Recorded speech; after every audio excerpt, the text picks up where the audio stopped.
The Nerdcast Empire is on the air. We are back for another week of podcasting excellence and music excellence on the Nerdcast Empire. I am Matt at the studio. Great to have you along with us.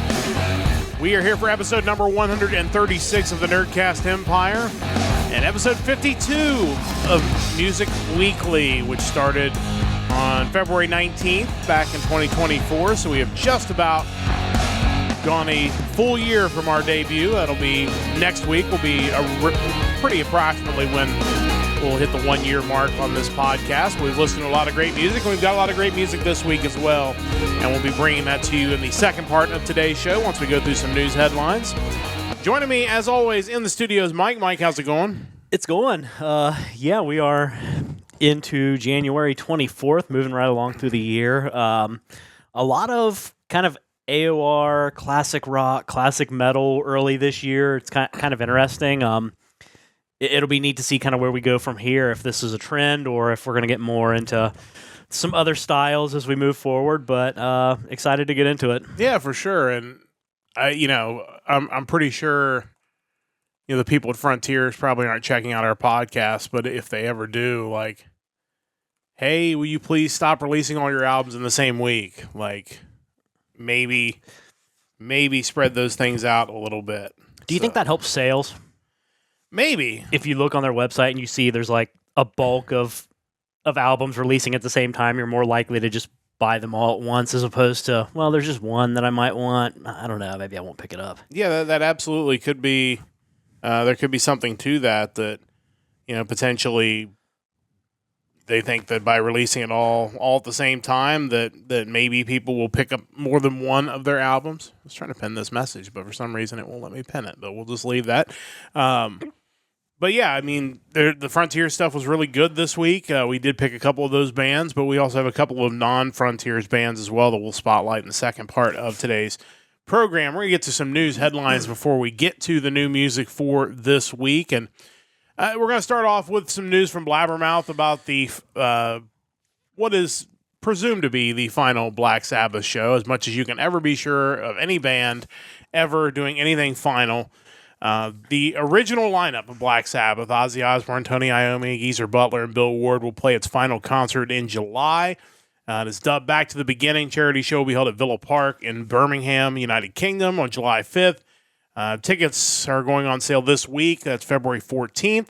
Metallica, Slayer, Pantera, many other big artists will be there, and Fred Durst for some reason. I don't know why, but it obviously is a big deal. I think, you kind of wonder.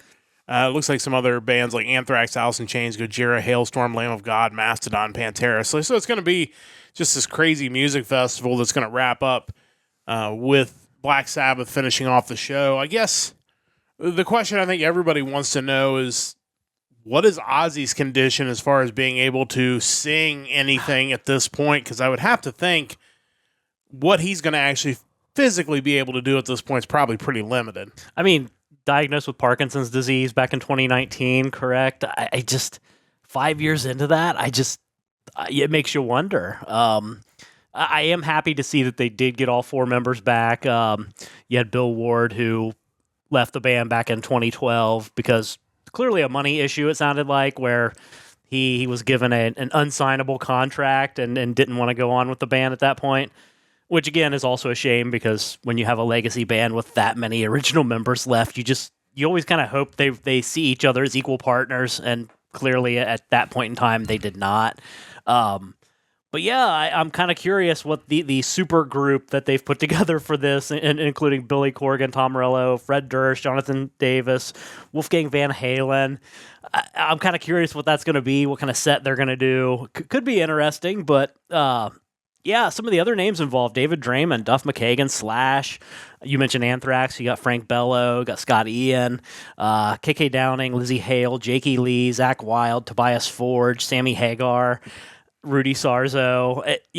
Cool that you have Zach Wilde and Jakey Lee, two of the bigger name guitarists that have worked with Ozzy in a solo career there. I'm sure it's going to be a ridiculous show. And you have to assume some of the singing for Sabbath is going to be done by this cornucopia of artists that's going to be guesting. There's a wealth of singers there that you wonder why.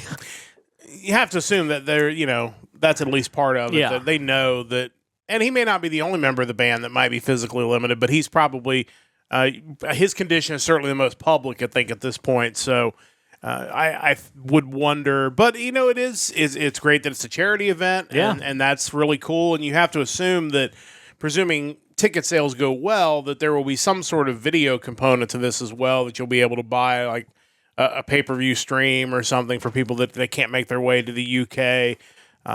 Obviously, mid-July in the UK, you're looking at Wimbledon going on, so probably a lot of tennis fans. There might be also music fans would be in that area. So, the potential for drawing just a ridiculously large crowd to Villa Park. And again, I mean, even if you're not into Sabbath or you don't have the morbid curiosity of what that's going to look like, a lot of other bands there that I'm sure you would love to catch at least part of a set from. I can't imagine they would do full sets, but you would think you're going to get to hear enough that whatever you pay for this is going to be worth it. Yeah, there'll certainly be something for everyone there. And I do think this certainly feels like it's going to be the last thing we hear from Sabbath, so it would be tough to not want to be a part of that. I kind of hope they release some sort of physical release of this when it's all said and done. Yeah, for sure. And we're always touting our physical releases for things, and this seems to make a ton of sense because you could just as easily raise more money for charity by doing a Blu-ray release of this and maybe even a special edition, with commemorative items. Some goodies in there, why not? So lots of possibilities there. We'll certainly pass along any further news we get on this as we go forward, but certainly a big deal in the music industry as like Mike says. I think this is probably the end. As much as, like I said, you can definitively say that, it does feel like this is probably it as far as Sabbath goes coming up this summer. A couple other news items, and this one, it's funny because I kind of put the word new in quotation marks in our rundown. There is a new frontman for Ghost. He's the same person, but a new character.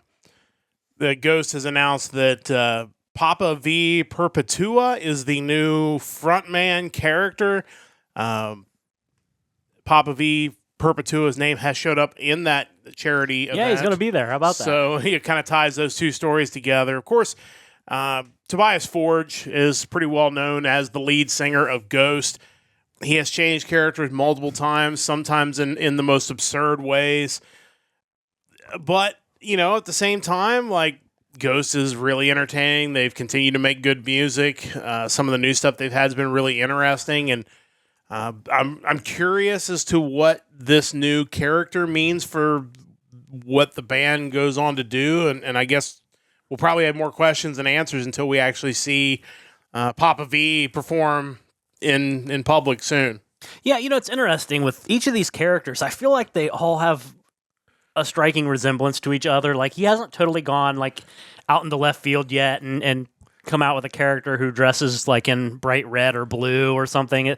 All very dark looking still. But reading the article and getting his comments about it, it is kind of interesting how he talks about getting these different characters and being on stage as these characters kind of gives him that ability to just be himself off of stage, where you don't expect him to behave like any of the Papa characters when you're just talking to him out and about. And, he even mentions that throughout history, there have been rock stars who have had like a larger than life persona that ultimately caused problems in their real life to where they couldn't really draw the line between the two. And it kind of makes me think of like the documentaries about Alice Cooper, where, a lot of his like alcohol problems and issues he had, it was almost like he didn't know how to stop being that character.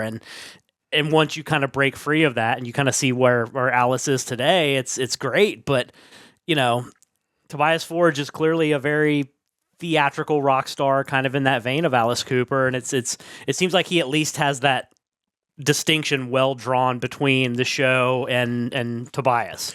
And clearly, the idea behind these Papa characters is very much like the Catholic Pope, except satanic in some way. Not And it doesn't take as long to decide who the next one is. Right, It they seems just drag he him off the does it. stage Yeah. and throw another one up there. But clearly the fact, like you said, that they're all kind of dressed the same, and it is very much like one pope to the next. It's not like the next pope comes out with a bigger hat or a hat that's wider Have than they it is considered high. that? Maybe, I don't know. I'm sure there's a lot of different ideas they can come up with that. But so yeah, clearly it's it's the next leader religious symbol of the Ghost band. And so they do kind of keep it pretty much the same, other than, like you said, just maybe some subtle changes, slight changes in maybe the way the band's going to go. But it'll be fascinating to see what all this entails. And if it is debuting at this charity event, I think that's a pretty big move to kind of wait until this event where there's going to be millions of people watching, whether in person or certainly later on in some sort of physical release. So. And it's funny, Ghost seems to be such a divisive band online, but if you just immediately come to the conclusion they're not metal per se, they're just a gothic theatric rock band, you'll find that they have a lot of really catchy music, and they're worth listening to.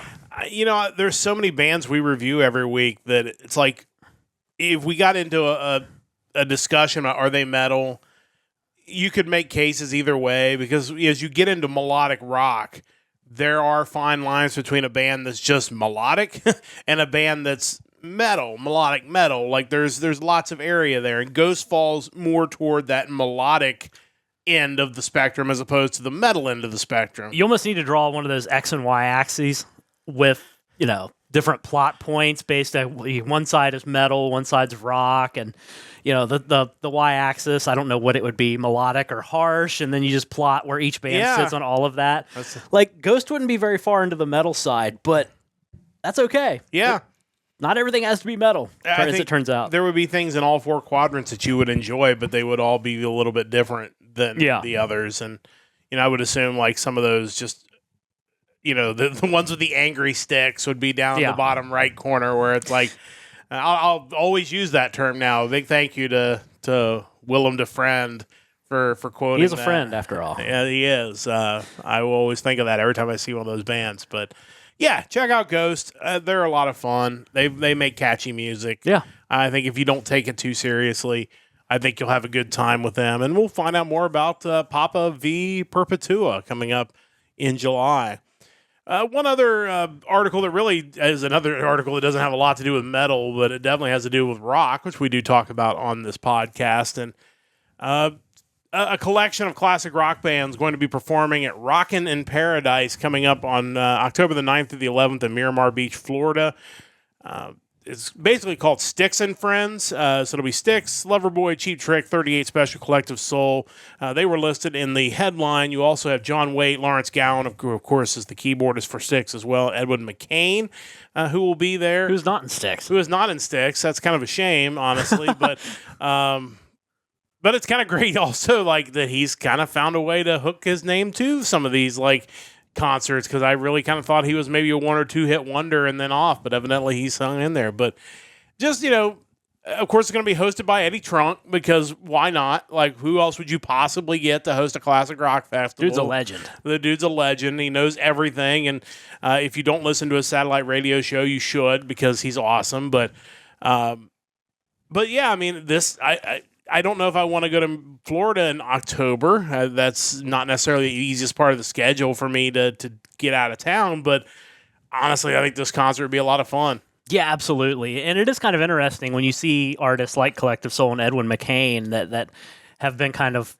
absorbed into that kind of classic, I don't even know what kind of rock, almost yacht rock, right? To some degree, yeah. Maybe not so much Loverboy, but 38 Special maybe, but it's like these were artists that were around kind of when alternative and grunge were still a thing, yet with a band like Collective Soul, I love Collective Soul. Yeah. But it's just wild to think that they're kind of seen on that same level as some of the classic arena rock bands.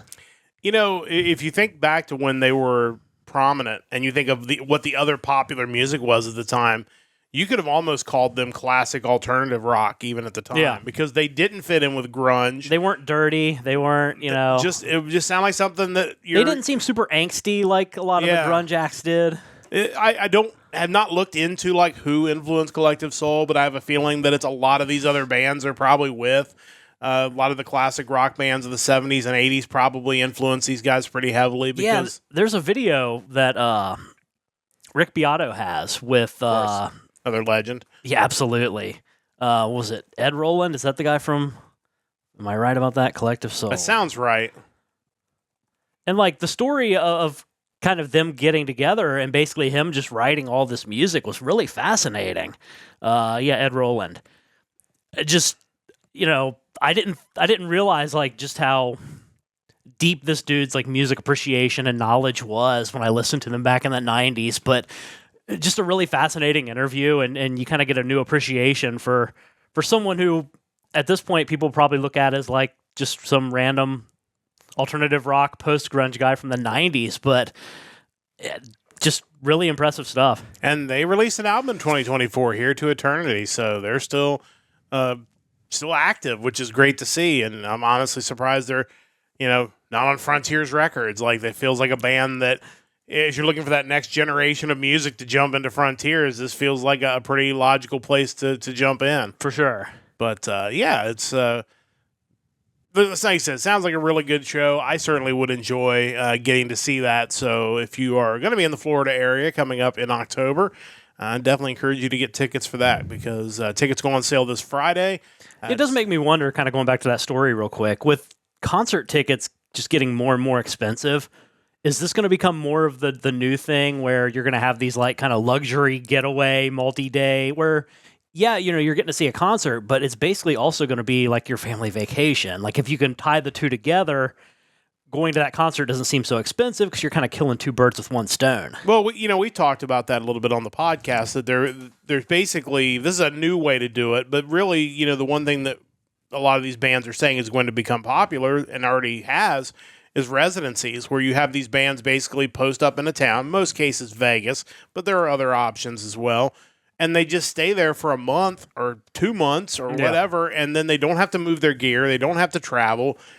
People just come to there. And, of course, there's so many people in Vegas that there's a real good chance you're going to do pretty well because there's bound to be people there that are fans of your work that are going to come in.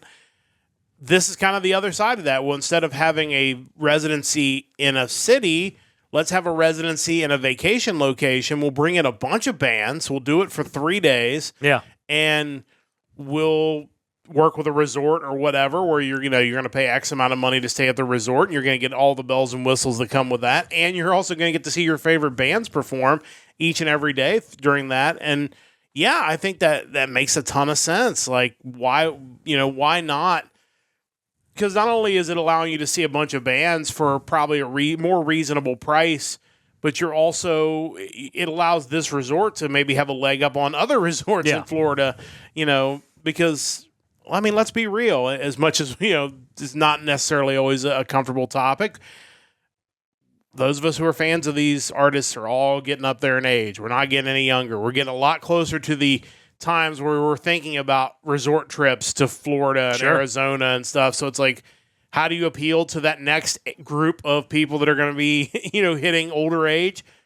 Get your favorite 70s and 80s acts and now even 90s acts and bring them in. And, you know, it's pretty, I hope it does well. Like, I'm kind of curious. And I think this could be something that's a blueprint for what other bands might decide to try to do. Instead of doing big tours with 8 bands, bring the people to us. Yeah, I think you kind of have that weird intersection of your fan base is older, so they likely have more money, but they're also older, so they may not like the idea of just like sitting at a concert venue for hours on end.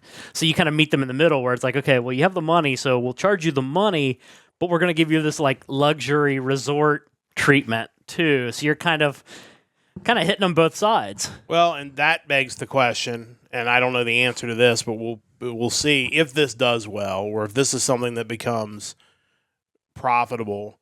If you are looking to build a new concert venue, say in Cincinnati, where they have like 12 of them now, do you not go the amphitheater route, or do you instead go with, let's build this luxury resort in Cincinnati with a river overview, and you can see the city, and then we're going to bring bands into this luxury resort instead. Yeah.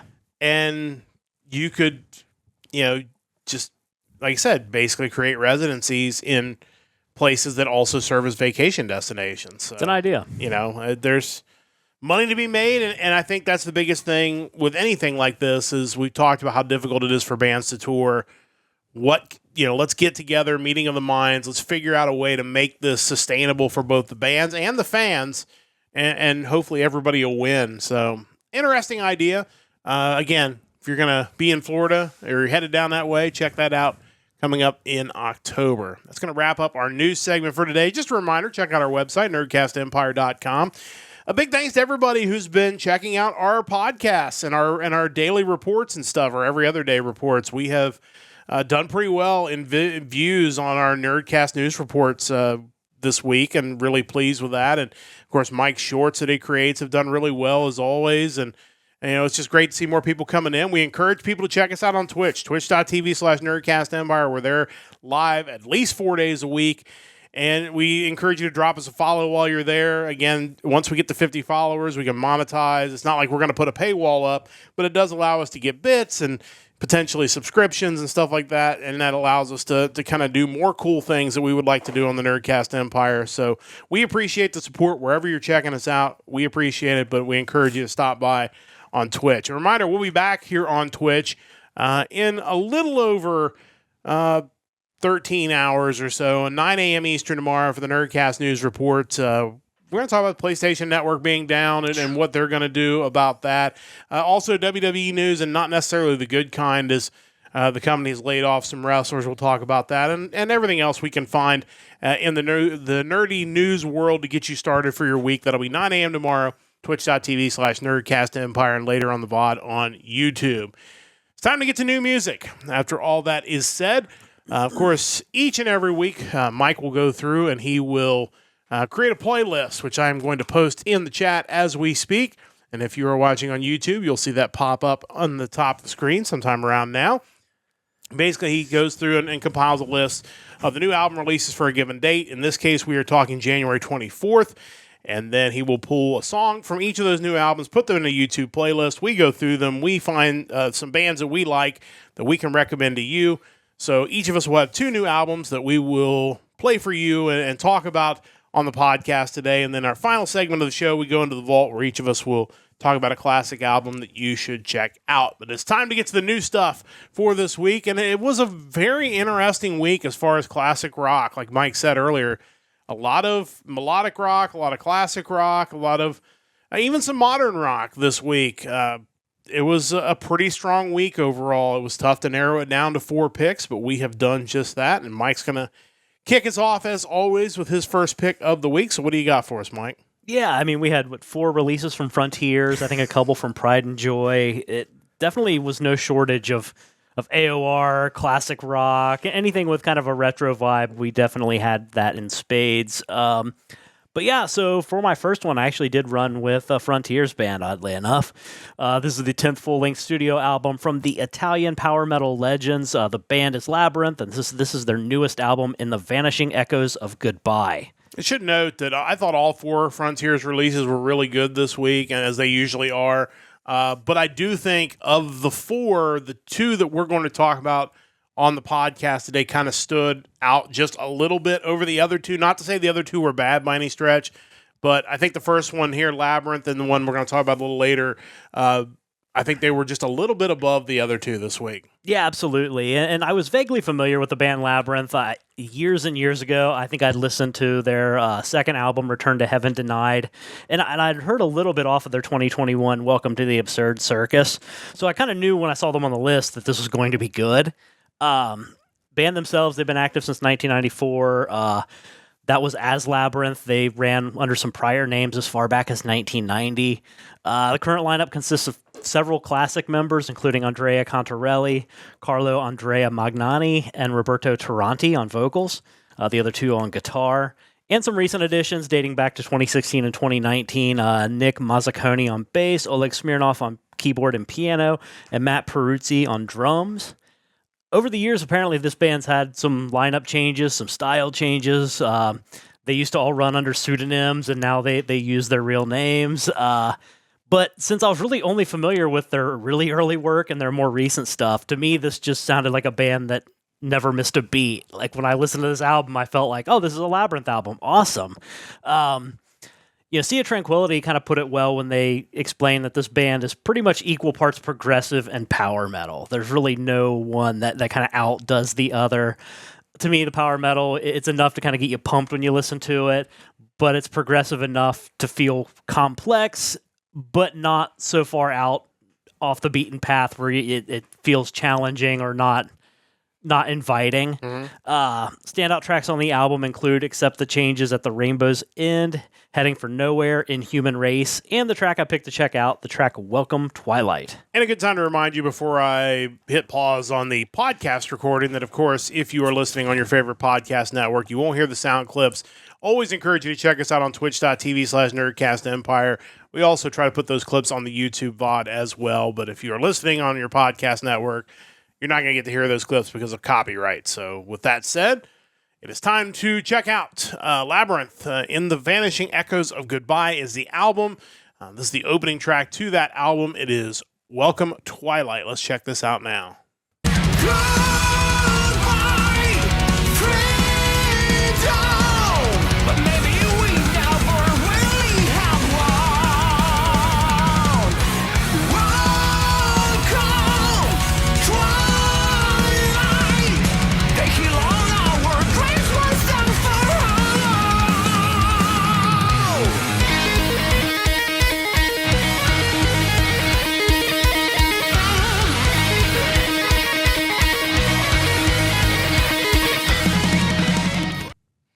Yeah, I really enjoyed this. I got the chance. It was one I had marked to go through and listen. I got the chance to go through and listen most of it this afternoon after you picked it. And, I mean, it's really, really good. It does sound like a group that's been doing it a while. But, like you said, it is...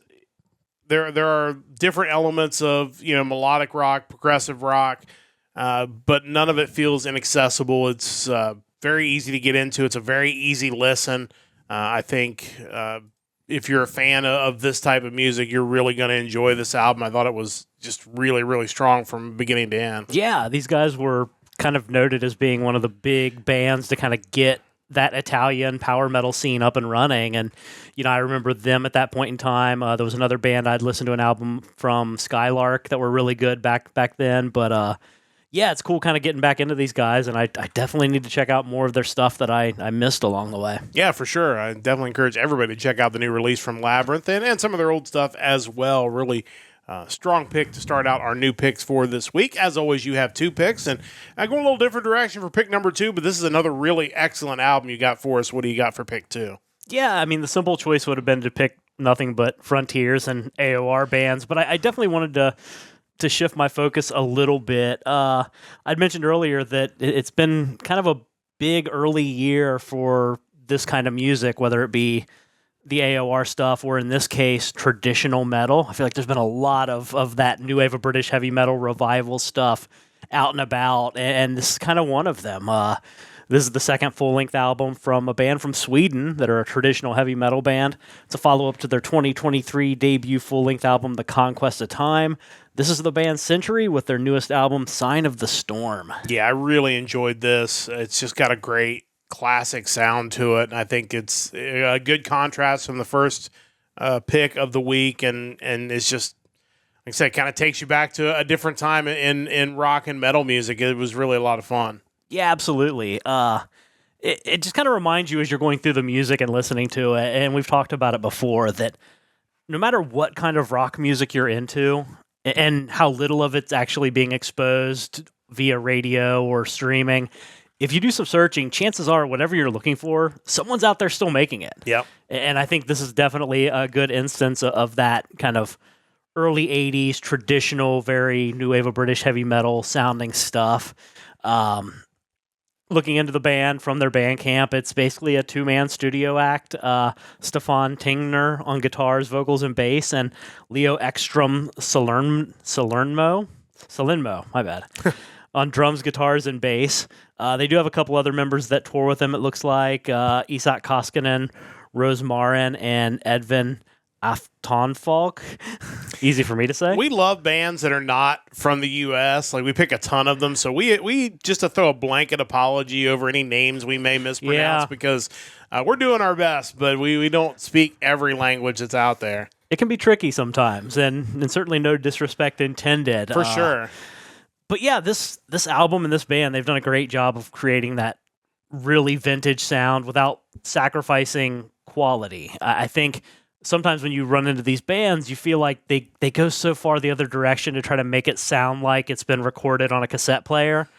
And you don't really feel that with these guys. They've managed to capture that this is an album from 1981 without it sounding like something that someone duped on their cassette recorder 12 times before handing it to you. But it's the kind of album that makes you kind of want to buy the vinyl and listen to it front to back. It's very much that epic, almost adventure kind of metal that lends itself well to a full album listen. The standout tracks on this album include Sacrifice, Children of the Past, Necromancer, and the song that I picked out, the title track, Sign of the Storm. Check this out. Really great stuff from Century. This is the album Sign of the Storm. This is the track Sign of the Storm, the 6th track off of this album. Let's listen to a little bit of that now.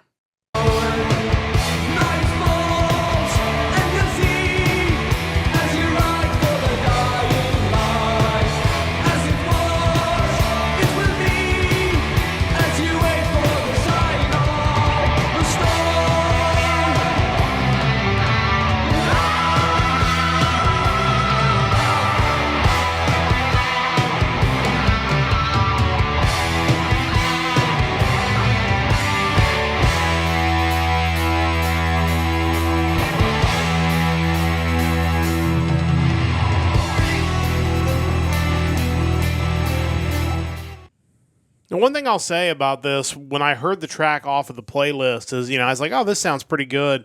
I was a little concerned because the one thing we do find in a lot of these bands, like you mentioned, is, in the effort to try to make them sound old, it usually is the singer that is the one that suffers, that they almost put them so far down into a pit to make it sound old that it doesn't come across the music. And I feel like at times, the sample track walked that line where it was like they almost buried the singer a little bit. But I think when you listen to the whole album, it's an easy listen, 37 minutes across 10 tracks, so you can get through it really quickly.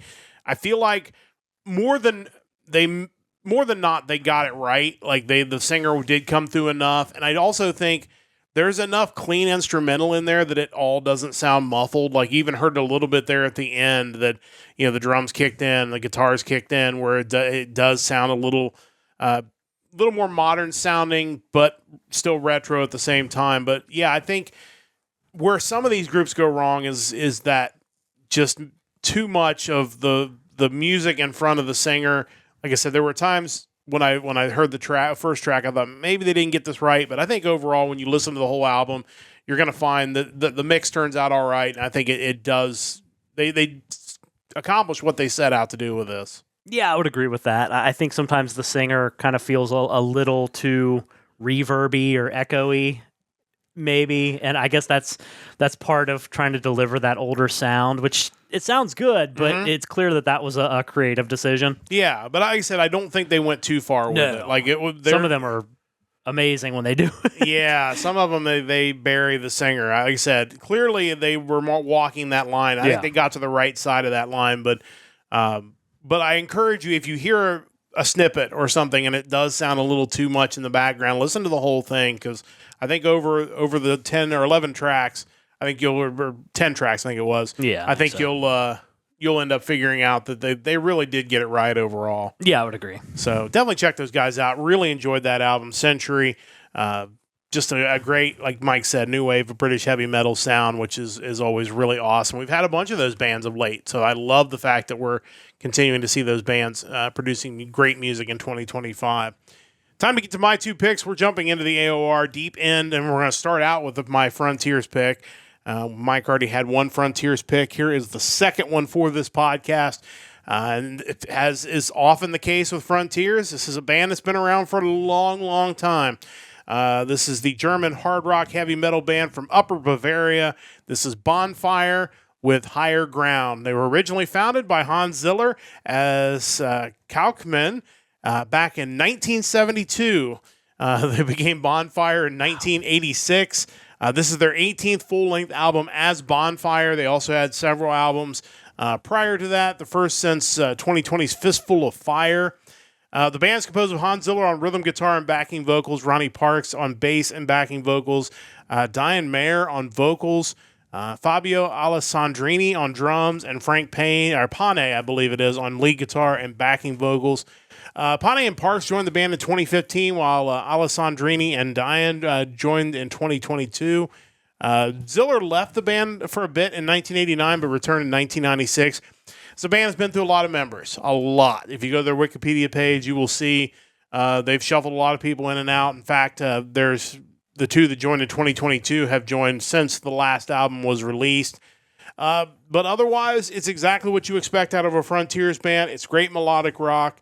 I really thought this was strong. This is one of those albums that I feel like I'll be revisiting later in the year as I start putting together some of my favorite albums of the year. I just thought this was really, really good.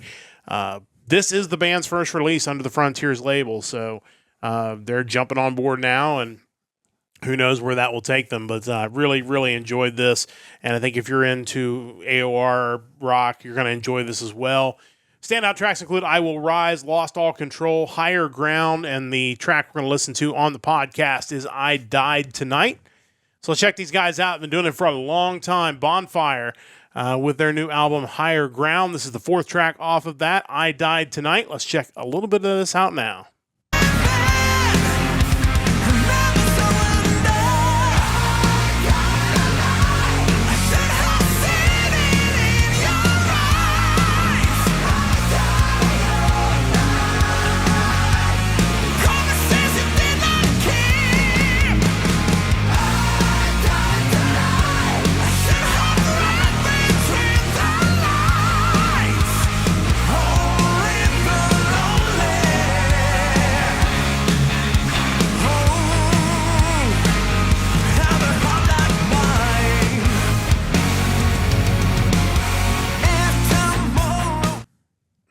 I think the new singer definitely brings the power vocals to this, and I think that's something that's going to stand out to a lot of people. But just like I said, I thought it was really enjoyable beginning to end. Your thoughts on Bonfire? Yeah, really good sound. Really enjoy it. Another band that, unfortunately, I just haven't kept up with the way I probably should have. It makes you wonder just how much Frontiers has expanded over the years, because I feel like with every month, there's some new band you find out as a part of their record label. And they've been around for so long. I can't remember what band I was looking at that had stuff coming out on Frontiers as far back as like 2004. So I mean, it's crazy, but I'm thankful to them because they're clearly facilitating a lot of the music I like to get out there to the masses. Yeah, for sure. And my next thing on the vault is going to be to go through Frontiers bands and pick some that I don't necessarily know and find albums from those bands. I'm really looking forward to that, especially as the year-by-year thing's getting harder and harder to do every week. Yeah. So that'll be a lot of fun. But yeah, definitely check those guys out, Bonfire. Definitely be interested in going back and listening to some of their old stuff as well. That's kind of the fun of finding these bands that have been doing it for a long time that I'm just now discovering. So that is the first pick this week. We're staying in the AOR genre, but we are moving to a different record label, not Frontiers this time. We are headed over to the UK. This is a melodic rock band created by UK songwriter-guitarist Neil Fraser, originally of 10 and Rage of Angels. This is Trishula with Becoming the Enemy. This is their fourth album. I think you're going to really notice, I mean, the whole band sounds great, but singer Jason Morgan really did an outstanding job kind of taking this over the top. Joining Fraser and Morgan is keyboardist Rick Benton, bassist Dan Clark, and drummer Neil Ogden. It's got the whole range, as you expect with melodic rock. Got some great hard rock sounds. I also got a couple really great ballads on this album as well. It definitely kind of covers the whole gamut. What was encouraging to see as I looked up this band is this album has cracked the UK rock charts. I think anytime we're talking about this type of music and you see it make it to the charts, I think that's great news that there's clearly an audience for this in 2025. And this is kind of, I don't want to say they're a smaller band, but they're clearly a band that maybe hasn't gotten the volume of listens as to some of the other bands we had on the list this week. So I think it's great to see that people are finding these guys and really digging what they're doing. I think this was just a really, really good album that I definitely encourage everybody to check out.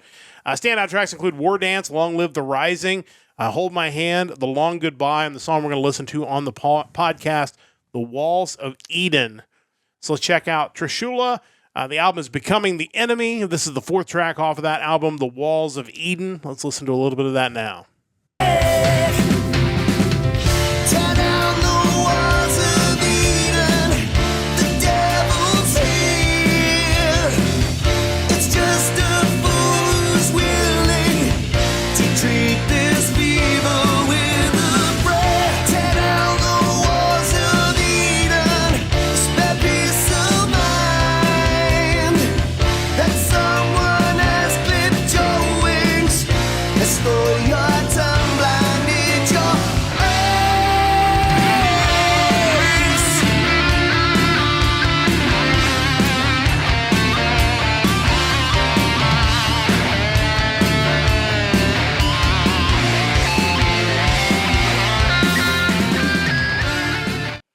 Definitely want to get a little bit of the guitar solo there at the end. I thought that was really well done. And again, it's a really well-balanced album. And I think no matter what style of AOR type rock you like, I think you're going to find at least one track off of this album that is going to speak to you. So definitely encourage people to check out Trishula. Your thoughts on these guys? Yeah, it felt maybe a little less heavy than the Bonfire, but still that same level of melody. The vocals were really strong. And yeah, I did enjoy that solo as well.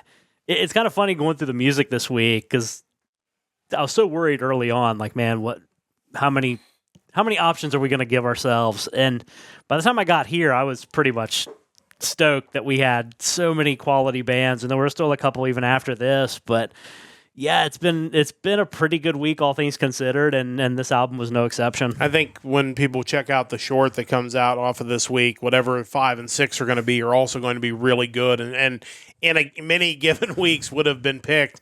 It was just one of those weeks where there was just way more good music than we could even deal with. So, and the other thing too is, we talk about Frontiers records a lot, but I mean, this was one of two, I believe, strong candidates from Pride and Joy, which is another record label that's putting out a lot of really good music. I think they deserve some attention as well. For sure. I've really enjoyed the stuff they've been doing, and they're bringing this type of music to the masses as well. So shout out to those guys as well. But that takes care of the new music for this week. It's time to get to the vault.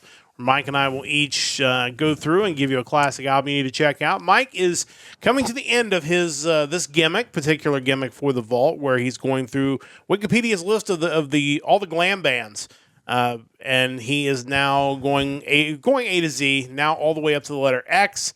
Can't imagine there were a ton of picks for the letter X. But you picked a good one, and I think one that maybe some fans will be familiar, at least with some of the music of this band. Yeah, as it turns out, there are 3 bands listed on the Wikipedia entry for list of glam bands under the letter X. Unfortunately, my first run through the alphabet when I was just doing stuff for my personal collection, I also had difficulty with the letter X. Ended up going with X Japan for that. Are they on this list as well? They are on this list, so I didn't really want to jump back into that again. I figured that wouldn't be quite fair. Some other options were X Center, who I believe is a Christian glam rock band. Apparently they were pretty good as well, but I didn't get a chance to check them out. What I ended up going with, I'd kind of forgotten that I was fairly, at least somewhat familiar with this band and kind of their hit song, but what I ended up going with was the self-titled debut from the French-American band XYZ. This is their album XYZ from 1989. Yeah, it was one of those things. As soon as I pulled up their Wikipedia, or this album's Wikipedia page, I'm like, oh, I know the hit song off of this album. I've heard it many, many times, and the rest of the album I thought was really solid as well. Yeah, absolutely. This is a band that formed in Lyon, France. Pat Fontaine on bass, Paul Villet on drums, Uncle RV on guitars, which kind of struck me as odd, and Terry Ilou on vocals. The band ultimately relocated to Los Angeles, had some lineup shifting around, and by the time the album came out, you ended up with Fontaine and Alou still there, Mark Diglio on guitars, and Paul Monroe on drums. Kind of interesting to read on the Wikipedia that the band was kind of the unofficial house band of the Whiskey A Go-Go, which is obviously like a legendary venue out there in L.A. Yeah. So that's definitely a cool way to get some notoriety for yourself. After they got a record deal, they went into the studio to record this album with Don Dokken as the producer, which is kind of wild because obviously he's a legend in that style of music.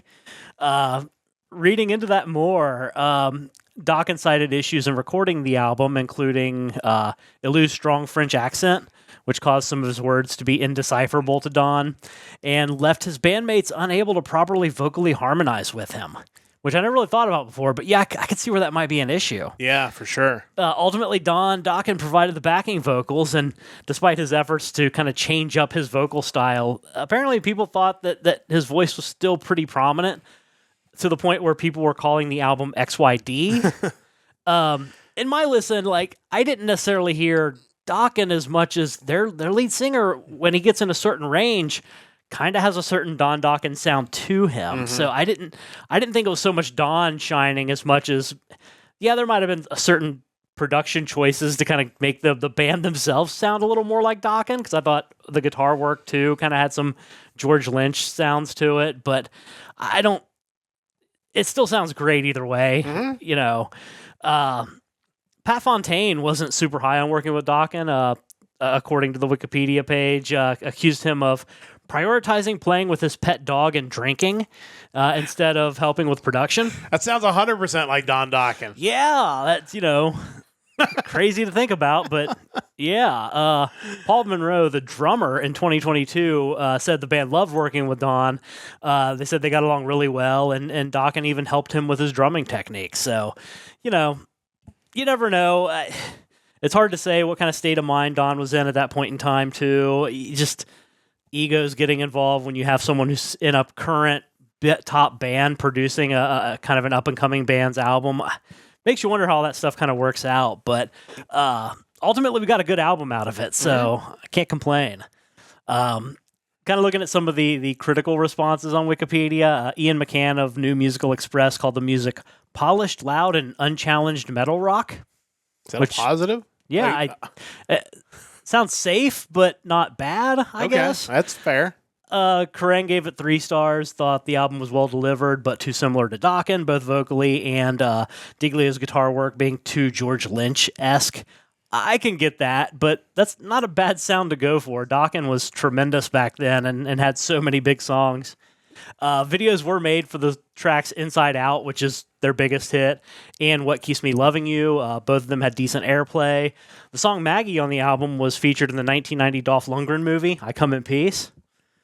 Sadly, the band did disband in 1992, but have gotten back together a few times since then and are currently active.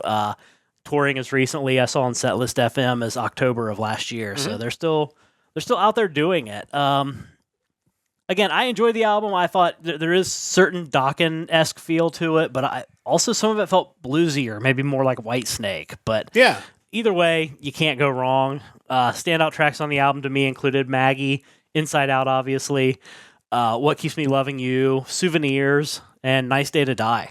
Yeah, I got a chance to listen to this today, and like you said, Inside Out was obviously a track that we both knew beforehand, and it gets played a lot even now on like satellite radio. But really, the rest of it's pretty good. Like, I think it was a really solid album, and yeah, I don't know that I necessarily heard Dokken as much as, like you said, the singer did have some tendencies to sound like Dokken, but at the same time, you just also wonder like how much singing with Dokken influenced this guy's vocal as well. Like, if you're constantly singing with the guy or trying to, do your part to harmonize with him, it's going to come out a certain way, probably. For sure. So, that could certainly have something to do with it as well. But no, I really enjoyed this, and kind of a shame that these guys didn't really have that follow-up hit to Inside Out, but definitely worth checking out if you're a fan of that song, or a fan of Dokken. You check out XYZ, because I think you're going to really enjoy this one from back in 1989 this week. But we'll get to my vault pick now, and as I mentioned, it's getting tougher and tougher. We started many, many, many weeks ago. We started in the year 1969 with Chicago Transit Authority, the first release from Chicago. We've gone through and picked an album every year, up to now 2015. And as we get farther along, it is a little bit harder to find albums that really resonated with me. In fact, I kind of cheated this week and picked one that I've been wanting to listen to and then just listened to it, but it was really awesome. But let's check some of the other things that came out in 2015. And I only picked this one because it's related to the album I did pick, because Magnus Carlsen's everywhere. He's on one of the new releases this week as well. But he had a couple of albums in 2015 that he was involved in. One was Kingdom of Rock, which is basically his project, Magnus Carlsen's Free Fall, released on November 6th by Frontiers Records. This is one I have not had the chance to listen to, but I want to. I've just got Jorn Land, Yolanda Turner singing on it. Carlsen himself sings on a couple of tracks, so I'm sure it's great. I definitely want to check that out. We talked about Ghost earlier, so I figured it was worth mentioning. Meliora was released back in August of 2015. This was kind of the thing that was going to lead up to a couple of their big hits. Obviously, they have the EP Pope Star coming out next year, which we're going to probably talk about next week, which had Square Hammer, which was everywhere. Circe was on this one, From the Pinnacle to the Pit, and Majesty were the three singles off of this one. But again, we talked about Ghost earlier. They're fun. Definitely check them out. Didn't want to pick Fall Out Boy again, but I do have to mention that American Beauty, American Psycho came out in January of 2015. A lot of big hits off of this one, including Centuries, Immortals, American Beauty, American Psycho, Uma Thurman, and Irresistible. It's Fall Out Boy. This is, if you like Fall Out Boy, you have this album for sure, and you've probably listened to it to death. It's fun. It's fun stuff. The album I ended up picking, like I said, because I just needed something from 2015, and I'm a big fan of these collaborations that Frontiers Records seem to put together, even starting as far back as like the mid-2000s. This was the latest in that series of albums where they put a couple of their amazing singers together and created some amazing stuff. This is the second studio album from the melodic rock heavy metal duet project Kiske Somerville. This is City of Heroes. That is my vault pick for this week. This is one I've been wanting to check out, so I did get to check it out today. It is really, really good. Of course, it's the collaboration between Michael Kiske, who we talk about almost weekly on this podcast, from Halloween, Unisonic, and everywhere else in between, and Amanda Somerville, who's probably I need to check out more of her stuff, because every time you hear her with somebody from Frontier, she's amazing, and I need to actually check out more of her individual stuff. Of course, most of the writing in this album was handled by Magnus Carlsen and Matt Center, as is the case most times when you're talking Frontiers and these type of bands. Everything was written by those two except for Breaking Neptune, which was written by Somerville and Sander Gomans. But it's just a really great album. And again, you've got two amazing singers, and obviously you have Carlsen on guitars and keyboards. Center did bass and backing vocals. It's just, if you like melodic rock, which if you listen to this podcast and you enjoy the music we play, you probably do, you should definitely check it out. 55 minutes. It goes really quickly. It's really, really good stuff. I think the tracks to check out, you should listen to the whole thing, but the tracks to check out include City of Heroes right off the top. That's really, really good. Probably the best track off the album. Also, Walk on Water, Rising Up, Lights Out, Open Your Eyes, After the Night is Over. It's just, like I said, it's melodic rock at its finest. Frontiers just finds a way to make this magic happen, and I definitely encourage people to check out this album among the other ones we've talked in the past, of course, about Alan Land. That's another amazing duo that has just created magic over the years, and some of my favorite melodic rock albums from those guys. But Kiske Somerville, definitely worth checking out. Mike, we'll get your thoughts on this, and then we'll kind of work our way backward. Yeah, Magnus Carlsen must just be a songwriting guru. I mean, that guy has written so many albums for people, and anytime you get these like duetting vocalists together with him at the helm, it's always so good. Going back as far as like the Alan Land stuff, that was amazing. Alan Olson's great. Yeah. It's really impressive what the guy's able to put down musically, and you can't go wrong with that. And I don't want to mention the band because I've hinted at them. The Ferrymen was the band off of this week's list. Oh, yeah. That has Carlson on keyboards and wrote the album, and Ronnie Romero is singing, and he's awesome. And he's also been on our playlist before from a different band that he's involved in. So, yeah, I mean, what can you say? I mean, it's just it's great stuff, great talent, and again, Carlson just seems to be some sort of wizard when it comes to this stuff, which is amazing. But before we get to anything I missed, obviously, I'm sure the Ghost album worth a mention. Anything off of those albums worth mentioning? Yeah, I kind of feel like with the Ghost album, it was like that. It was the last thing until the stuff started coming out that I really enjoyed. Mm-hmm. I mean, From the Pinnacle to the Pit and Cerise are both really good songs. But I feel like, to me, what really got me into Ghost was still yet to come with Square Hammer and stuff that happened after that, Rats and songs of that nature. But yeah, they're always good to listen to. Yeah, for sure. Good stuff. What did I miss from 2015? Well, I just realized, unfortunately, that my iPod gave me the wrong year for the Avantasia Ghost Lights album that actually came out in 2016. We'll talk about that next week. Yeah, and unfortunately, for whatever reason, that tends to be a thing that happens to me where I assume it probably came out late in 2015, or it showed up on an iPod or in iTunes late in 2015 for our 2016 release. So the date I end up with is just different. Well, and the other thing that happens a lot of times is the singles come out prior to the album drop. So you get the first couple singles out in 15, so it says, this came out in 15, but the album actually didn't drop until 16. But yeah, things you did miss or didn't get around to. Atreyu had a new album in 2015, Long Live, which was pretty solid. Bullet for My Valentine had their album Venom, which was also pretty good. Halloween released My God-Given Right in 2015. Tracks like Battles Won, My God-Given Right, Lost in America. The next Queensryche album featuring Todd Latour came out, Condition Human. Tracks like Guardian, Hellfire, Condition Human, really good stuff as usual. Trivium Silence in the Snow also was released, and that was a pretty solid Trivium album. Maybe not to the levels of Shogun, but to me, none of them are. But it did have like the title track, also Blind Leading the Blind, Dead and Gone, Pull Me from the Void. And finally, an older band that released an album that I thought was pretty strong. Wasp released Golgotha. Oh, okay. The song Last Runaway is probably one of my favorite Wasp songs. Just really, really solid rock song. Also had Scream and Shotgun. Sounded better than I thought they would have at that point in time. Yeah, it's great to see them continuing to release music at that point, so that's awesome to see. And to confirm before we wrap up, the first single off of Ghost Lights did come out in December of 2015. Okay. It's Mystery of a Blood Red Rose, so that would explain. January 2016 for the album. Yeah, so that would be why it magically showed up then. So not unusual Great to album, see though. the singles come out. We'll talk more about that coming up next. Here's your spoiler for next week's Vault coming up. But that's going to wrap things up for this week on the Nerdcast Empire. Great to have you along with us once again for another great week of music excellence.